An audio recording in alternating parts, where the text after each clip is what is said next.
On the 18th of Sivan, on the Hebrew calendar, the family of Melville Edelstein and the community of the Sydenham Highlands North Shul commemorate the anniversary of Melville Edelstein's untimely death on June 16, 1976.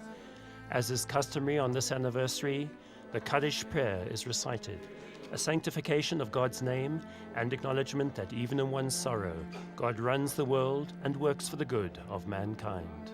He was a very good sleeper, and he didn't sleep the whole night. Up and down, and he was agitated.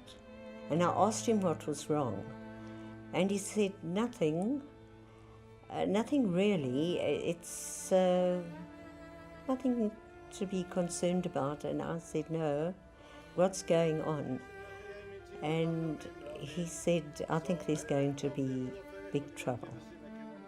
A long time coming, on June 16, 1976, the youth of Soweto took to the streets in peaceful protest to register their rejection of Bantu education and the forced implementation of Afrikaans as the medium of instruction. Police opened fire. Students were killed and wounded. The peaceful demonstration turned violent. South Africa was never the same again.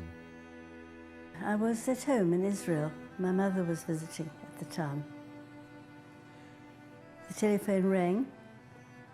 I went to answer it, and it was my brother-in-law calling from East London, and he told me what had happened. I blurted out to my mother, Melville is dead. Melville Edelstein was a social worker who for some 18 years had been working closely with the community of Soweto. On the morning of June 16th, Dr. Edelstein was hosting the official opening of a branch of his sheltered workshop program in Orlando East.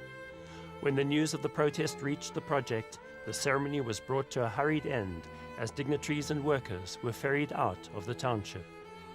They were all warned to leave, and then he suddenly thought he had a very good friend, Perit Jacques, who was in juvenile employment. And he began to panic. He thought, I wonder if she knows she's got to get out. And he drove back to see where she was, and that's when it all happened.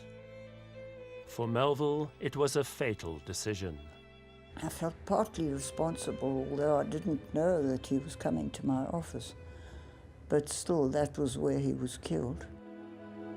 A few hours later, news photographer Peter Magobane came across the riot police, standing over the disfigured remains of Dr. Edelstein's body.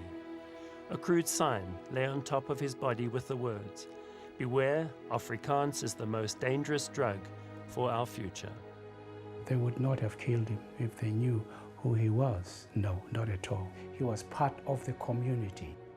After the shooting, he was regarded the enemy.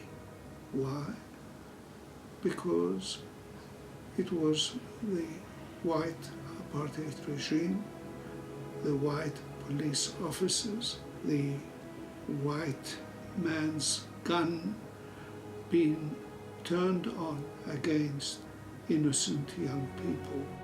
In the days that followed his tragic murder, the extent of Dr. Edelstein's philanthropic work, as well as his prophetic warnings to the government about the feelings of the black township youth, made headlines across the country.